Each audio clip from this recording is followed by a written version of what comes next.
Hello, I'm the Nostalgia Critic guy. Remember it so you don't have to. Let's talk about Burt Reynolds.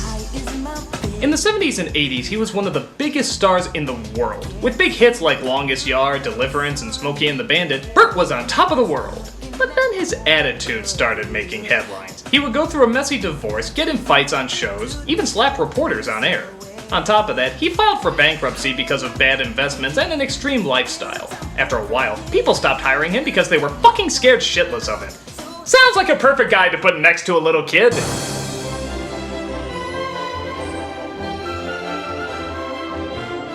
Yes, this was considered the low point in Burt Reynolds' career. A little kid wants to be a cop, so Officer Fuck the World is on the case to babysit him. The movie's so desperate, they couldn't even afford a Culkin. It's embarrassing, it's not funny. You want to see me suffer through it like the sick pigs that you are? Let's not waste any time. This is Cop and a Half. So as we hear the music to the opening credits, we can see that this is gonna be some campy, stupid shit. Listen to that. Can it get any more corny than this? It's like the opening to a 1950s film strip. In fact, I wouldn't be surprised if the Fonz himself directed the Abandoned Ship! Critics and critics first! We open with our main character named Devin. He's a little boy who's totally obsessed with being a police officer, to a point where he plays it all the time with his friend. Freeze, dirtbag! Get out of here! I'm history. When did they combine high school and kindergarten class in the same building? Butler thinks she's a real cop! Put me down! That calls for payback. Put me down! Dude, Sam from Clarissa Explains It All is a bit of a dick, isn't he? At least now we know where he got the money to pay for that ladder. I meant it in the nicest way. Too bad! So he gets his head dunked in a toilet and somehow gets in trouble for it. Thus he's sent to the principal's office. Do I sense, a little insolence? Lies are not explanations. I'm not lying. Every day these big jumbos come and take my money, they put me in the toilet, and hold me upside down. As you can see, Devin has been taking acting lessons that even the great Jake Lloyd would be jealous of. I have to call your grandmother. But on his way home, Devin comes across a chase scene with one of the city's most badass cops. Get your filthy butt off my car! Wow, he does a really good Norm Macdonald impression, doesn't he? Did they drop something, Quintero? Looks like drugs. It does? Looks more like my old mad scientist chemistry set. Holy shit, Doctor, we were making drugs? Why do you think I'm so manic all the time? That ain't mine. You know who I am? Don't you think you should cuff him by now? I mean, it just gives him ample opportunity to do that, or that, or that. Oh, yeah, now you get the idea. Hey, next time, why don't you read him his rights after he's executed? I'm gonna tie you to the car, you see? Because I don't want you getting in my car, okay? You ready? I don't think this is part of the script. I think this is Burt Reynolds just being Burt Reynolds. Daniel McKenna, you're not gonna do this! Not the freeway!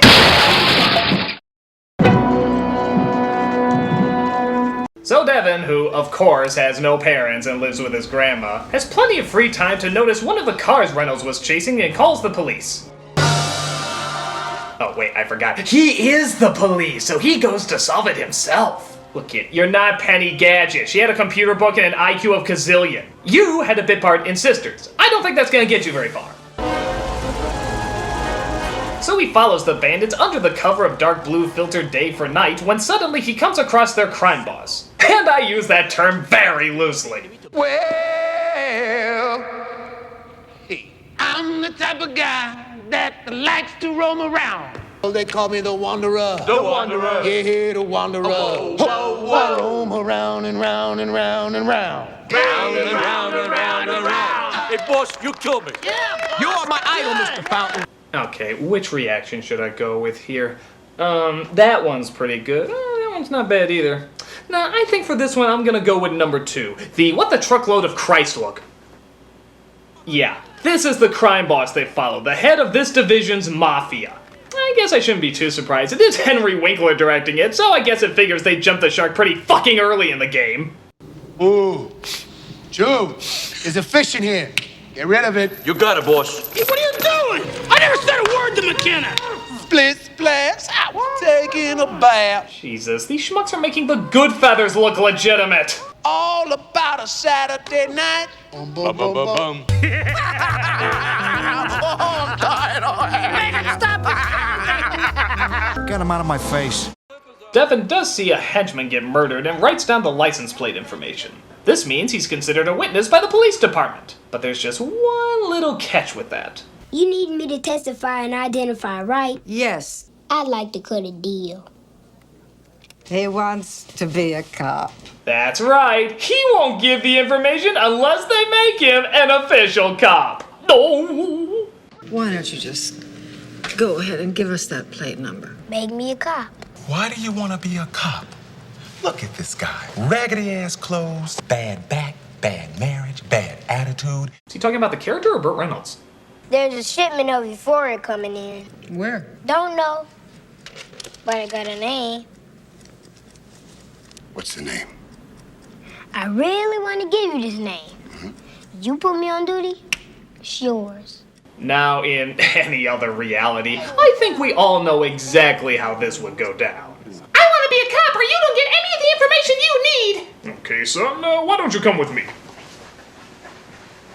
Give me the name! Give me the name! Give me the name, you little punk! Or people will beat shit out of you! Give me a name! Give me a name! Shire! Baggins! Put a search out for Shire Baggins! But in this realm of retardation, we find that the police will make him a cop for a while, just so they can get the information. And on top of that, let's put the obvious last person they should on this assignment, literally just for shits and giggles. You owe me. I don't owe you nothing. I don't owe you nothing. Hey, if Clint Eastwood can act with an orangutan, you can act with a little boy. So then the mob boss finds out about the witness and decides to act. Right after he's done recording his album. You're amazing. Really think so, huh? Why does it get the feeling he gets picked on at the annual mobster meetings? They call me the Wanderer. The Wanderer. Yeah, the Wanderer. Roam around and round and round and round. So Reynolds and Devin are now a team. I'm gonna predict that this is hijink-tacular. My shield, my badge. All right, here you are. I always wanted one of these. Get in the car. I'm acting! This is Detective Butler. Wherever you are. You give me no joy. Hey, I think that was the critical recommendation for the DVD. So they banter a bit, he acts annoying, he acts stupid, he thinks a purse is being stolen when really it's just a guy returning it to his wife. It's pretty fucking boring. Hell, there's even a fruit stand they don't knock over. How can you call yourself a 1990s buddy cop movie and not knock over the goddamn fruit stand? The one cliche you're supposed to follow, and you fucked it up. Look at Reynolds. He's supposed to be acting in this scene. But you know, all he's thinking in his head is, God, I want to hit that fruit stand. God, I want to hit that fruit stand. Bam, bam, bam. We're just flying everywhere. But no, you totally missed it. Hand over your badge, movie. You're suspended. Give me the plate number. Plate number N6B72G. Okay, so the kid finally gives him the license plate number as well as the name he heard called Bobo. It turns out the license plate is under a fake name, so all they have to go on is finding out who Bobo is. So, logically, the kid is of no use now. They can just drop him back home, right? Fuck that shit, we still got an hour left. He's staying around whether it makes any sense or not. It's a party! I'm listening to you. You're letting the kid answer the phone? What the fuck's wrong with this police station? Officer Butler here. What the cat look like? Calm down. No, I'm 8. Hello? Yeah, no shit, I'd hang up too. What if there was a real emergency going on the other line? Hello, Officer Butler speaking. You say someone's trying to break into your house? You say the robber has a gun? You say he shot you in the ribs? Oh, hold on. What does my husband will sue you for negligence mean? Guys? So they go looking for all the Bobos in town. The first one is a crazy artist who's in his own little world. Detective Butler here. Is your name Bobo? Perfect. Listen, I don't think this is the guy. Again, I would much rather know the story of this guy rather than anyone else in the movie, but let's keep following our heroes. We see they find another Bobo who's getting thrown out of his apartment by his wife because he forgot their anniversary. Today, I don't know, feels like a Wednesday. I don't know. Tell me. Yeah, like.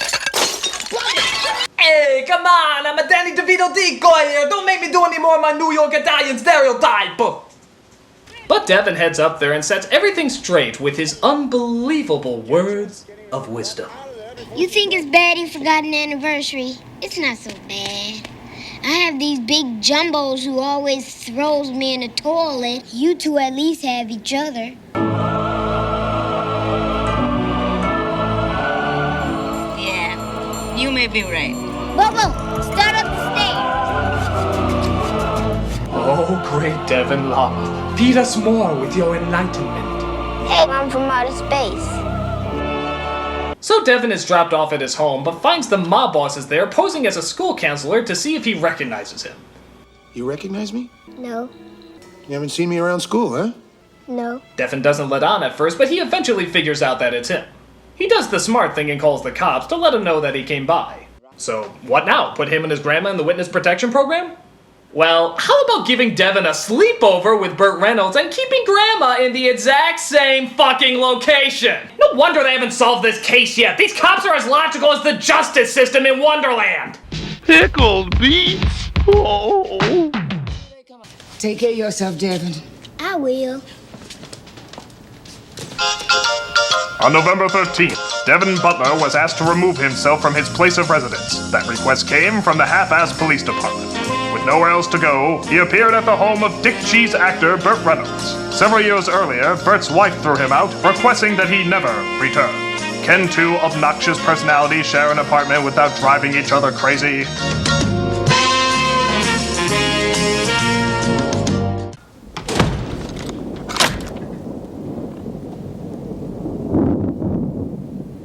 Well, no badge, no law. After more bickering and shit-ass dialogue, we see Reynolds hears a sound in the middle of the night.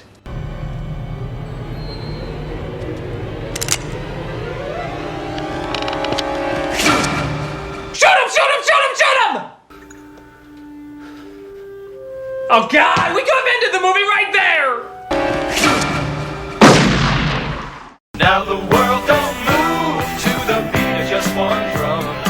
So Reynolds decides he can't do this because, well, he's a fucking psycho with a gun.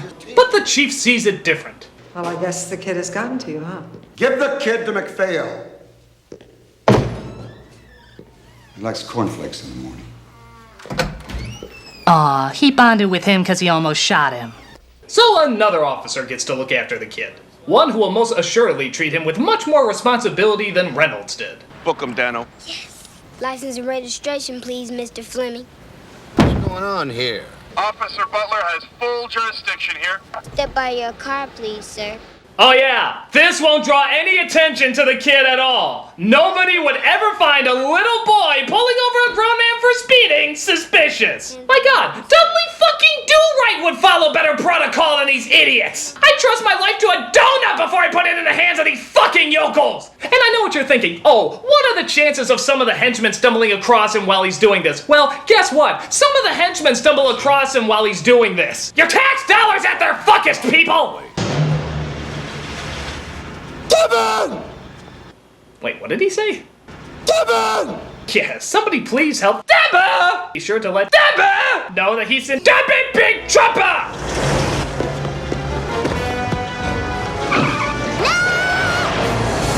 Oh no, they were gonna miss anyway.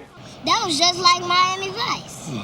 So it's decided that he should look after the boy, as Reynolds decides to do the safe thing again by bringing him on his assignments. If you haven't guessed yet, folks, I'm not blown away with the police work here. You Mr. Bobo? Ask your mother. Good, because I want to talk to you. He gets in a fight with the real Bobo guy when suddenly the kid has an idea to bail him out. This is the SWAT team commander. We have you surrounded. Throw down your weapons. The police are here. Really? The people honestly thought the little kid at the microphone was a cop? That's pretty dumb. I mean, what's next? A hostage negotiation handled by a 3-year-old girl? Oh, I don't have a bid, I'm just asking.